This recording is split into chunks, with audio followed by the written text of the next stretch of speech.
안녕하세요. 새로운 한 주간이 또 열리는 월요일 아침에 여러분들을 뵙습니다. 오늘 109강이 되었네요. 날씨가 많이 더워지는데 여러분들 건강 잘 챙기시기 바랍니다. 이 무더위 속에서도 건강 잃지 마시고 또 영적인 건강을 유지하는 것도 중요하니까 부디 말씀을 통해서 힘을 내시길 바랍니다. 여러분 모두에게 은혜되는 말씀이 되기를 소원합니다. 109강 하니까 백구가 생각이 납니다. 백구. 흰 개가 백구잖아요. 그죠? 요즘 개들이 많이 긴장하고 있답니다. 왜냐하면 이제 복날이 되고 하니까 사실 지난 주간에 저도 중복이 지난지 몰랐습니다. 여러 가지 일에 중복되다 보니까 바빠서 중복인 줄도 모르고 넘어갔는데 개들이 요즘은 긴장을 해가지고 저 높은 산에 도망쳐 있는 개들이 많답니다. 말복까지 다 지나고 난 다음에 그 다음에 하산하려고 그렇게 생각한다고 그러죠.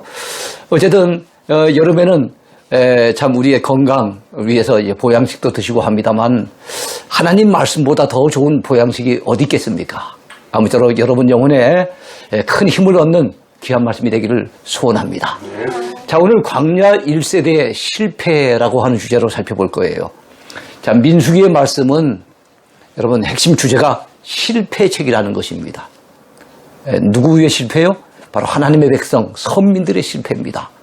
그 선민들 가운데 출애굽하여 광야에서 40년 동안 유리하고 방황하다가 다 멸절당했던 그 사람들을 우린 보통 광야 1세대라고 얘기를 합니다.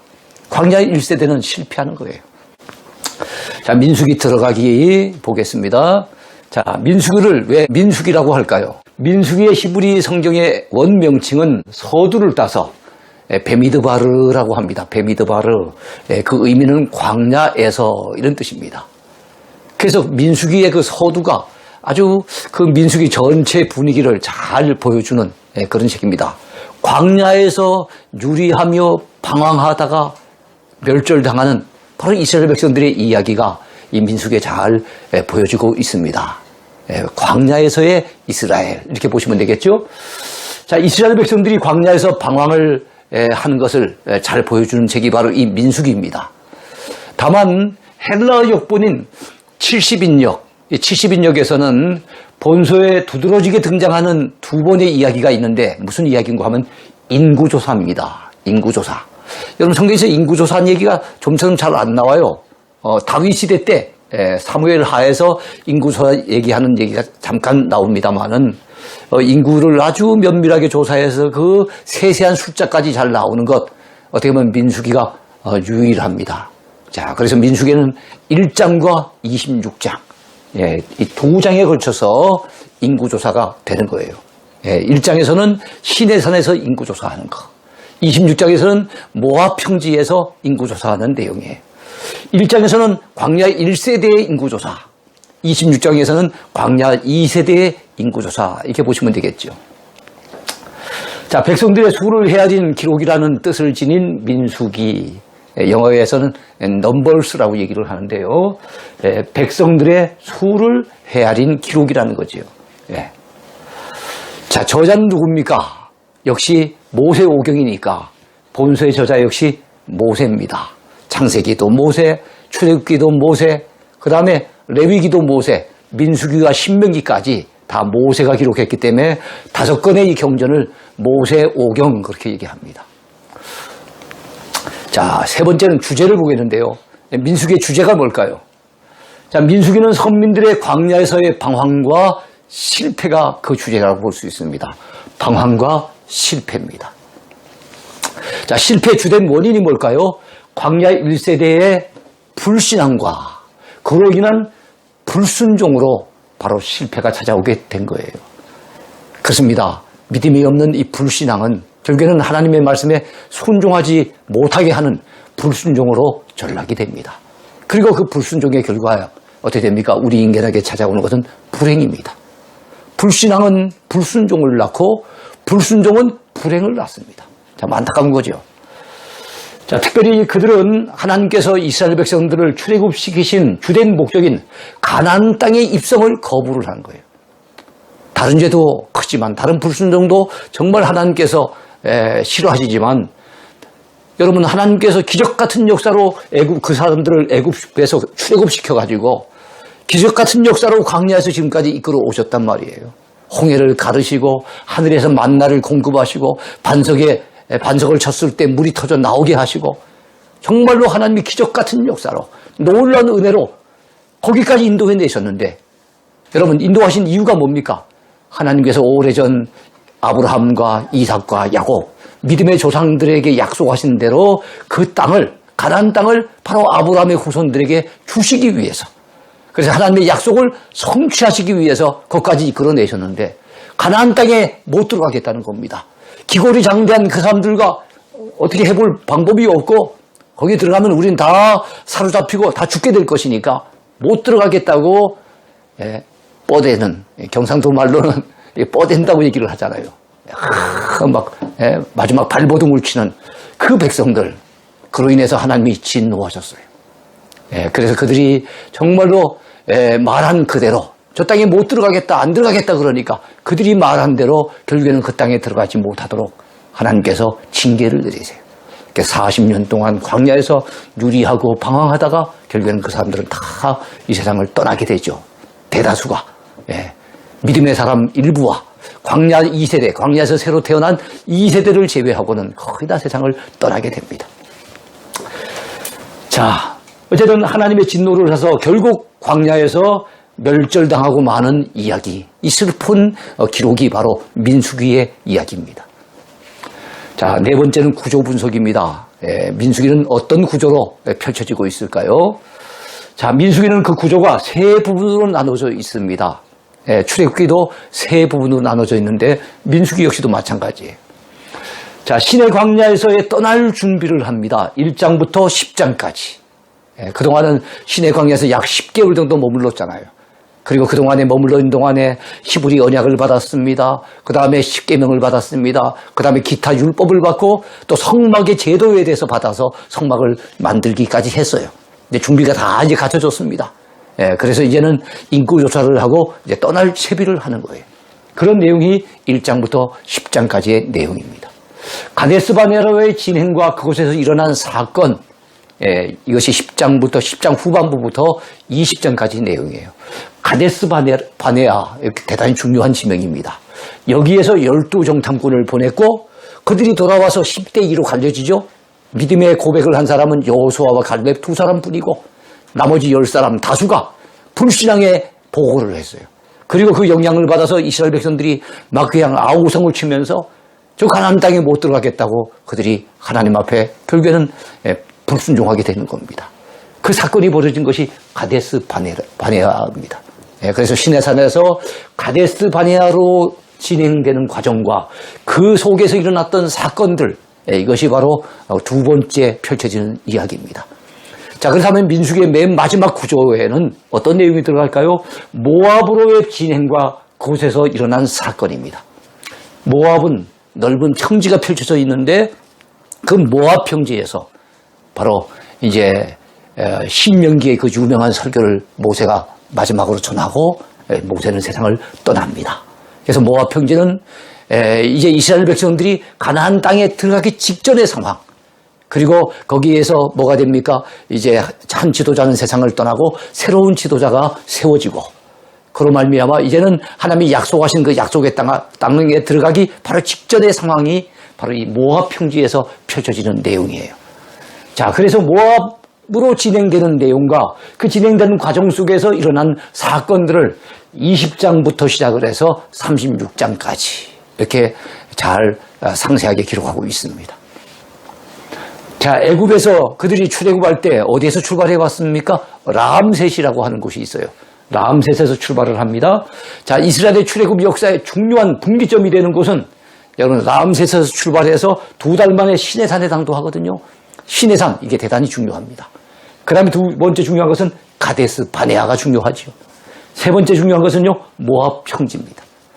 그러니까 출애굽 여정 속에서 중요한 분기점, 우리가 서울에서 이 대구까지 오다 보면 거기서도 이 분기점을 종종 만나지 않습니까? 우리가 여행하다 보면은 이렇게 가던 길에서 뭔가 새로운 길을 접어들려고 한다. 분기점으로 연결이 되는데 바로 이 시내산에서는 하나님의 율법, 그리고 하나님의 언약 이걸 받은 곳이기 때문에 대단히 중요하고 그 다음에 가데스 바네아는 12종 장군을 파견했다가 그로 말미암아 백성들이 불신앙으로 말미암아 불순종해서 40년 유리방황하게 되는 하나의 계기가 됐던 곳이 가데스 바네아이고 모압 평지는 이제는 모세가 마지막 떠나면서 당부를 하고 마지막 설교를 하고 그들이 가나안 땅에 들어가기 위한 영적인 준비를 갖추는 곳이 바로 이 모압 평지예요. 그래서 이 세 군데는 출애굽 여정 속에서 대단히 중요한 여정이라고 보시면 되겠습니다. 굉장히 중요한 분기점이라고 보시면 되겠어요. 자, 광야 1세대는 시내산에서 하나님과 언약을 맺고 율법을 받았습니다. 그러나 그들은 바란 광야에 아까 말씀드렸던 가데스 바네아, 이 가데스 바네아는 바란 광야라고 하는 광야, 성경에 광야가 많이 나오잖아요. 뭐 신 광야, 신의 광야, 유대 광야, 미디안 광야 뭐 이 광야 나오듯이 바란 광야라고 하는 광야가 있는데 이거는 사실은 저 가나안 땅에서 그것이 멀지 않은 곳이에요. 만약에 가데스 바네아에서 불순종하지만 않았다고 한다면은 조금 있으면 가나안 땅에 당도할 수 있는 바로 그런 가나안 땅이 뻔히 보이는 곳이 바란 광야입니다. 거기에 가데스 바네아에서 불순종함으로 말미암아 40년 동안 광야에서 방황하다가 결국엔 멸절을 당합니다. 자, 그리고 40년 후 광야 2세대지요. 2세대는 이제 이번엔 모압 평지에서 모세에게 신명기의 마지막 설교를 전해 듣습니다. 그리고 가나안 입성을 준비하게 됩니다. 이게 바로 모압 평지예요. 꼭 기억하세요. 시내산, 가데스 바네아, 모압 평지. 이것이 출애굽기와 거기서 이어지는 민수기의 내용. 레위기는 여행의 기록이 없어요. 레위기는 회막에서 하나님의 여러 가지 규례를 갖다 받은 내용들로 구성되어 있기 때문에 여행의 기록은 출애굽기에서 민수기로 이어지게 됩니다.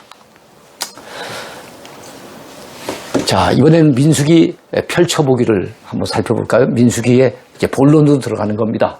하나님께서는 출애굽기의 율법과 레위기의 규례를 통해 선민들에게 선민다운 순종을 요구하셨습니다. 자, 이스라엘은 이제 더 이상 바로 왕의 백성이 아니에요. 누구의 백성이 됐습니까? 하나님의 백성이 된 것이죠. 네. 자, 하나님의 백성이 되었으므로 하나님의 말씀에 순종해야 했던 것입니다. 자, 하나님이 거룩하심으로 이스라엘 백성들에게도 바로 거룩이 요구되었습니다. 우리 하나님께서 내가 거룩하니 너희도 거룩할지니라. 그런 말씀을 하신 거예요. 자, 세상과 구별된 모습. 자, 거룩하다는 것은 세상과 구별된 모습으로 산다는 거거든요. 자, 세상과 구별된 모습으로 사는 것이 자신들의 정체성임을 그들은 깨달아 알아야 했습니다. 근데 그걸 제대로 깨닫지 못했던 거예요. 자, 그러나 시내산을 떠난 이스라엘 백성들은 행군이 시작되자 행군만 시작된 것이 아니라 불평도 시작되고 원망도 시작이 되었던 겁니다. 무엇이 없다고 원망을 합니까? 고기가 없다는 거예요. 하나님께서 만나를 날마다 내려주시는데 그것만 가지고 이제 질린다는 거예요. 고기 먹고 싶다는 거예요. 그래서 불평하며 원망합니다. 자, 12종 장군이 가나안 땅을 다녀온 후에는 그 가운데 10명이 기골이 장대한 원주민들이 사는 가나안 땅에 우리는 들어갈 수 없겠노라고 불평하며 원망했습니다. 고라 일당, 자, 모세의 리더십에 도전을 했던 이 고라 일당은 모세의 리더십을 인정하지 않고 도전하면서 역시 불평하며 원망했습니다. 끊임없는 불평과 원망이 이어지게 됩니다. 그런 내용이 민수기에 많이 소개되어 있어요. 그 결과는 불순종이었고 그 결과는 결국 그들에게 불행이 찾아오고 광야에서 멸절당하는 그런 비운을 맛보게 되는 겁니다. 자, 신광야 가데스의 무리바 지역에서는 무엇이 없다고 또 불평했습니까? 물이 없다고. 물이 없다고 또 불평하며 원망합니다. 자, 에돔 지역에 이르렀을 때는요, 왕의 대로를 통과하기 어렵게 되자, 그래서 광야 길을 갔다가 돌아가면서 길이 불편하다고. 길 때문에 또한 불평하며 원망하게 됩니다. 자, 어쨌든 그들의 여행의 시작은 그들의 원망의 시작이었고 불평의 시작이었다는 거. 벌써 이 출발부터가 좋지 않아요. 출발부터가 이 분위기가 심상치 않습니다. 자, 탐욕을 품으면 은혜를 잊어버리게 되고 결국에는 징벌과 고통이 따른다는 것 우리는 민수기를 통해서 배우게 됩니다. 이스라엘 백성들이 탐욕을 품어요. 그랬더니 하나님의 은혜를 잊어버리게 되고 결국엔 그 결과 징벌과 고통이 따라오게 되었습니다. 자, 민수기 11장에 봤더니 그들 중에 섞여 있는 다른 인종들, 여러분 출애굽할 당시에 성경에 의하면 중단 잡족이 따라 나왔대요. 그러니까 히브리 민족만 나온 것이 아니라 애굽에서 종살이하던 중다한 잡족이라니까 꽤 많은 수의 여러 인종, 잡족이니까 여러 인종들이 같이 그들에게 섞여서 따라 나왔어요. 그런데 그들은 하나님께 대한 뿌리 깊은 어떤 신앙이 있었던 건 아니잖아요. 그러다 보니까 이들이 앞장서서 불평을 일으키는 거예요. 이들이 앞장서서 정말 하나님 앞에 거역하는 겁니다. 그래서 그들 중에 섞여 사는 다른 인종들이 탐욕을 품음에 이스라엘 자손도 다시 울며 이르되 누가 우리에게 고기를 주어 먹게 하랴. 우리가 애굽에 있을 때는 값없이 생선과 오이와 참외와 부추와 파와 마늘들을 먹은 것이 생각나거늘 이제는 우리의 기력이 다하여 이 만나 외에는 보이는 것이 아무것도 없도다 하니. 참, 그들이 자꾸만 그 애굽에서의 좋았던 시절을 생각나는 거예요. 사실 애굽에 좋았던 게 뭐 있습니까? 종살이하고 노예 생활했는데 뭐가 좋겠어요? 근데도 사람이요 불신앙에 빠지면은 끊임없이 불평거리를 만들게 되고 과거에 좋았던 것도 없음에도 불구하고 아이고 그때가 좋았는데 과거가 좋았는데 그러면서 현실에 대한 불평을 만들어 놓는 거예요. 여러분 과거가 좋아서 좋은 게 아니라 사람들을 현재를 불평하기 위해서 과거를 갖다가 이렇게 그리워하는 그런 과거 지향적인 사람들이 있어요. 믿음의 사람은 과거 지향적이 되면 안 됩니다. 이미 지나간 것은 잊어버리고 좋았던지 나빴던지 이미 잊어버리고 우리는 앞에 있는 그 표대를 붙들려고 우리는 오늘도 달려가야 됩니다. 그런데 이 사람들은 지금 과거 지향적인 잘못된 지금 늪에 빠져 있는 겁니다. 자, 이스라엘 백성들이 그들 가운데 섞여 있는 다른 인종들의 영향을 받았습니다. 고기에 대한 탐욕을 품게 됐어요. 고기. 자, 누가 우리에게 고기를 주어 먹게 하랴. 얼마나 고기를 먹고 싶었는지 모르겠지만 울면서 외쳤다 그랬어요. 울면서. 전 지금까지 살아오면서 고기 못 먹었다고 물어본 적은 없었던 것 같아요. 자, 탐욕을 품으면 은혜는 쉬 잊혀집니다. 은혜가 더 이상 은혜로 기억되지 않습니다. 자, 고기 때문에 불만이 생겼습니다. 고기 때문에 탐욕을 품었습니다. 그러니까 어떻게 됩니까? 하나님이 내려주시는 만나, 날마다 아침마다 새벽마다 내려주시는 그 만나에 대해서는 그들은 은혜로운 하나님의 선물로 생각하지 않은 거예요. 광야 1세대에게 만나는 이제 더 이상 하나님의 선물로 느껴지지 않는 겁니다. 뭘로 느껴집니까? 하찮은 음식으로. 우리가 이 하찮은 음식 때문에 질려하노라. 지금 이런 생각을 가지는 거예요. 만나뿐만 아닙니다. 우리가 하나님의 은혜를 잊어버리면요. 우리가 과거에 하나님 앞에 받아 누렸던 것에 대해서 감사를 잃어버려요. 우리 거기서 문제를 갖다가 발견하고 그걸 갖다 불평거리로 삼기 쉽습니다. 물질적인 탐욕은 전염성이 아주 강합니다. 주변 사람들로부터 전염되기가 쉬워요. 욕심을 버리지 못하면 남는 것은 눈물과 원망밖에 없습니다. 자, 욕심으로 인해 불평과 원망을 쏟아내면 결국은 하나님의 징벌이 따라오게 되고 고통이 따라오게 됩니다. 그래서 여러분, 그들은 메추라기를 하나님께서 막 공급해 주셔서 기적같은 역사로 공급해 주셨는데 욕심을 개걸스럽게 욕심스럽게 먹다가 그걸 먹는 중에 그야말로 하나님의 징벌로 세상을 떠난 사람들이 많이 생겨졌습니다. 그때 죽은 사람들을 모아다가 함께 무덤을 만들었어요. 그래서 함께 묻어두어 주었는데 그래서 생긴 말이 탐욕의 무덤, 기브롯 핫다와입니다. 고기 먹다가 죽은 사람들 참 특이하죠. 고기를 먹다 죽었으니 고기 먹다 죽은 사람들이 그래서 한꺼번에 묻혔어요. 그곳의 이름이 기브롯 핫다와하고 그 이름의 뜻이 탐욕의 무덤입니다. 그래서 우리는 이 사건을 통해서 탐욕을 부리면 안 되겠구나. 욕심을 떨쳐버려야 되겠구나. 이걸 배워요. 여러분, 욕심을 떨쳐버리면 매사가 만족이 되고 그래서 감사가 터져 나옵니다. 감사는 하면은 행복해집니다. 여러분 꼭 기억하시기 바랍니다. 행복해서 감사하는 것이 아니고 더 정확히 얘기하면 감사하면 행복해지는 겁니다. 자, 광야 1세대의 불평의 원인은 표면적으로는 지도자 모세를 향한 불만이었어요. 그러나 근본적으로는 하나님을 향한 믿음이 없었기 때문에 생긴 것이라고 이렇게 보시면 돼요. 예. 민수기 14장 11절에 봤더니 하나님이 이렇게 말씀하십니다. 여호와께서 모세에게 이르시되 이 백성이 어느 때까지 나를 멸시하겠느냐. 예. 내가 그들 중에 많은 이적을 행하였으나 어느 때까지 나를 믿지 않겠느냐. 하나님이 많은 이적을 행하시면서 그들에게 부어주셨던 은혜가 엄청났습니다.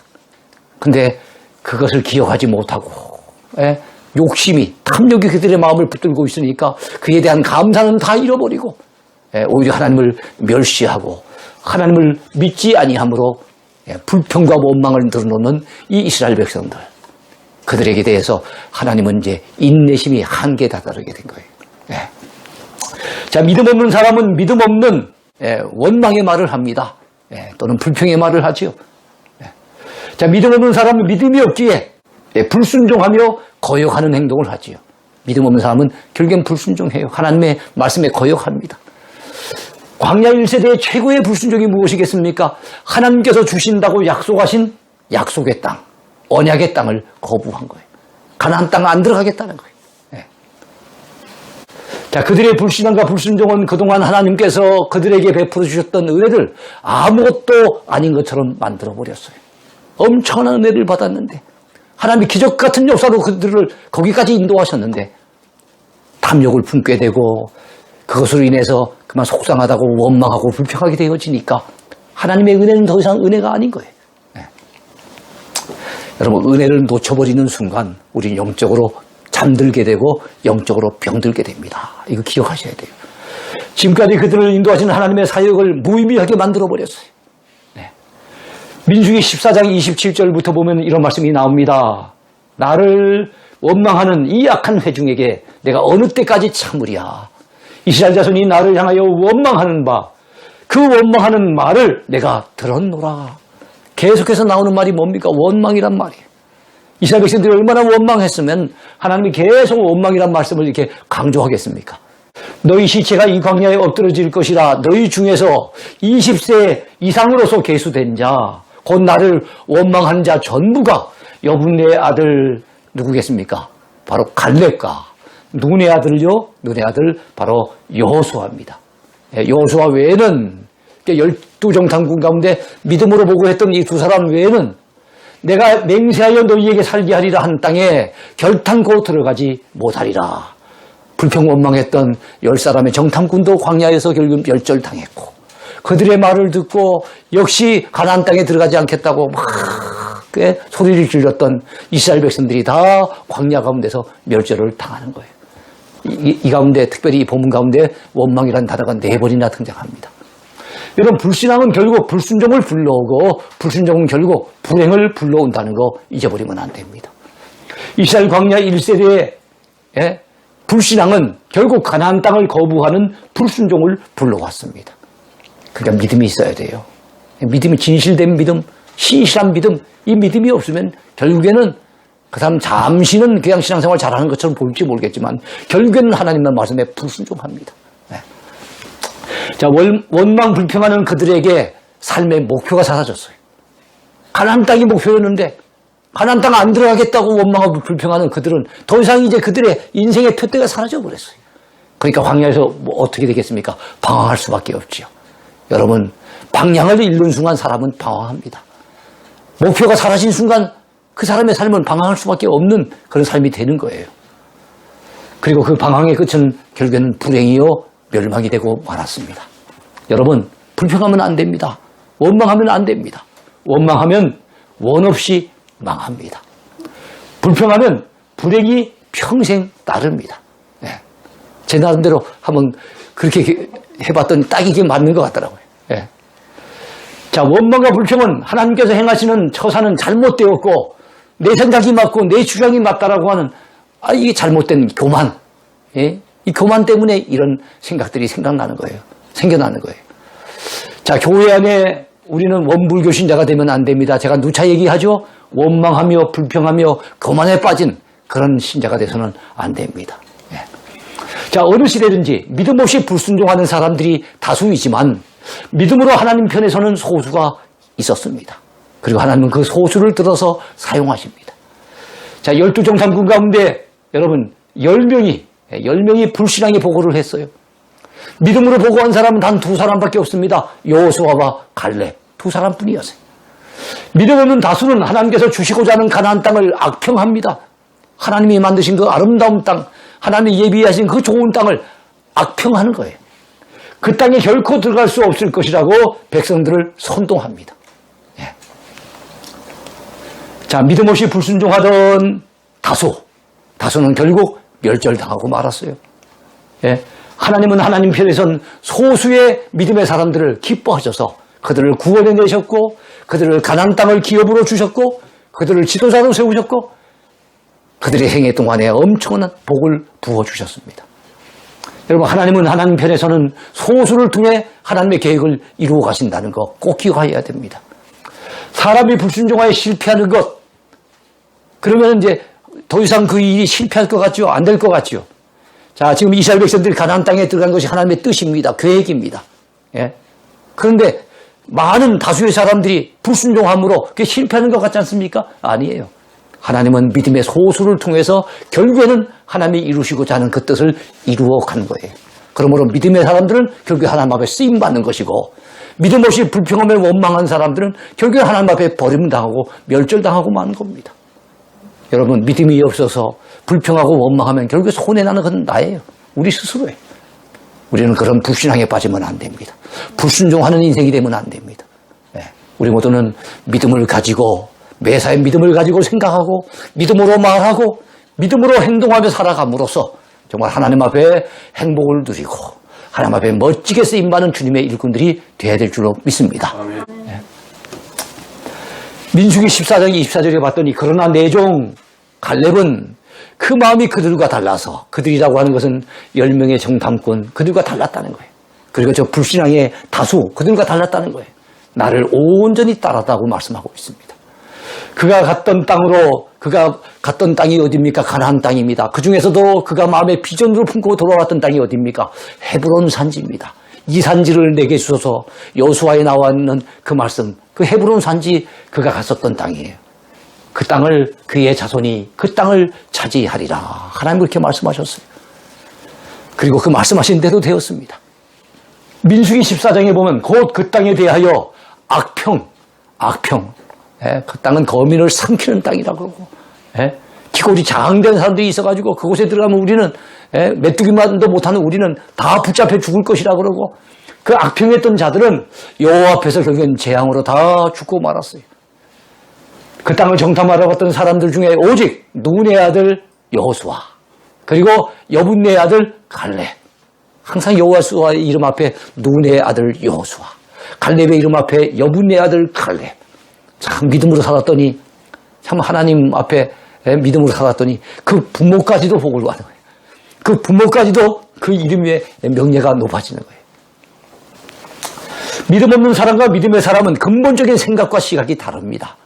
여러분, 믿음 없이 바라보면 우리의 삶에는 항상 문제가 있습니다. 모든 일에 항상 뭐가 있습니까? 항상 모든 일이 불가능해 보입니다. 네. 자, 믿음 없는 사람들의 눈앞에는 항상 홍해만 보입니다. 항상 그 드높은 철옹성 같은 여리고성이 버티고 서 있습니다. 믿음 없이 보니까 그런 거예요. 믿음 없는 사람들의 눈에는 기골이 장대한, 예, 가난한 사람들만 보이고 크신 하나님은 보이지 않습니다. 믿음 없는 열 정탐꾼은 보고하기를 거기서 네피림 후손인 아낙자손의 거인들을 보았나니, 하나님께서 40일 동안 기회를 주셔가지고 그 땅에 가서 그 땅을 정탐해 왔으면, 믿음의 눈으로 봤으면 좋은 것 많이 보고 왔을 텐데, 믿음 없이 바라보니까 그 땅에서 바라본 건 뭐예요? 와, 저놈들 기골이 장대하구나. 우와, 네피림의 후손들이구나. 완전 거인들이구나. 우와, 저 사람들을 갖다 우리가 어떻게 쫓아내고 저 땅을 차지한단 말인가. 믿음 없이 바라보니까 모든 것들이 안 좋은 쪽으로만 바라본 거예요. 네. 우리는 스스로 보기에도 메뚜기 같으니 그들이 보기에도 그와 같았을 것이라고 말합니다. 스스로 메뚜기 콤플렉스에 빠져들고 말았어요. 그러나 믿음의 사람들의 생각과 시각은 다릅니다. 여러분, 믿음은 우리의 생각을 단순화시켜줍니다. 믿음을 가지면 생각이 단순해져요. 하나님이 살아계신다고 믿어요. 뭐 복잡하게 생각 안 합니다. 하나님이 살아계신다고 믿는 거예요.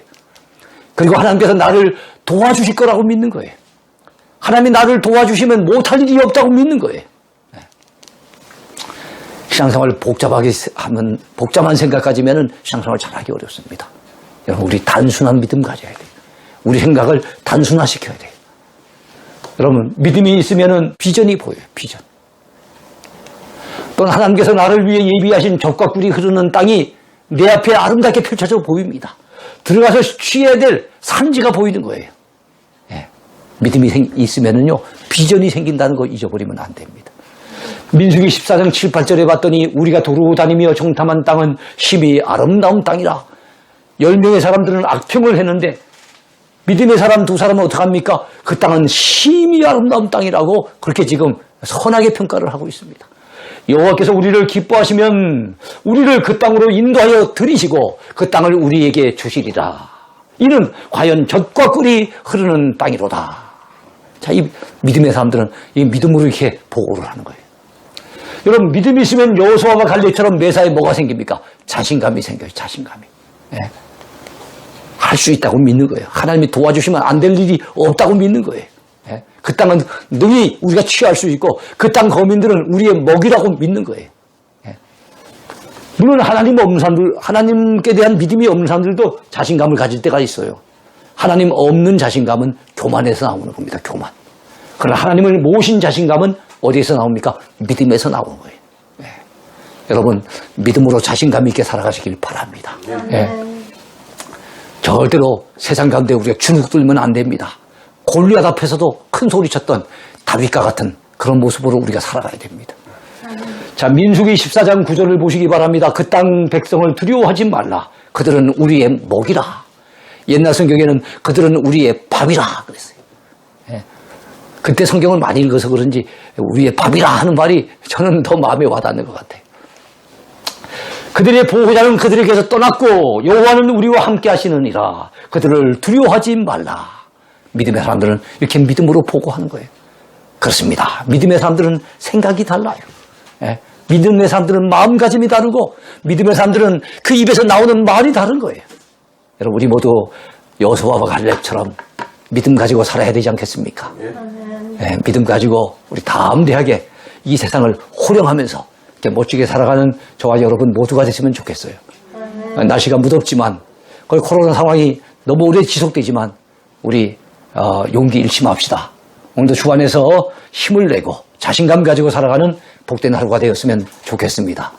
예, 오늘 강의 여기까지입니다. 감사합니다.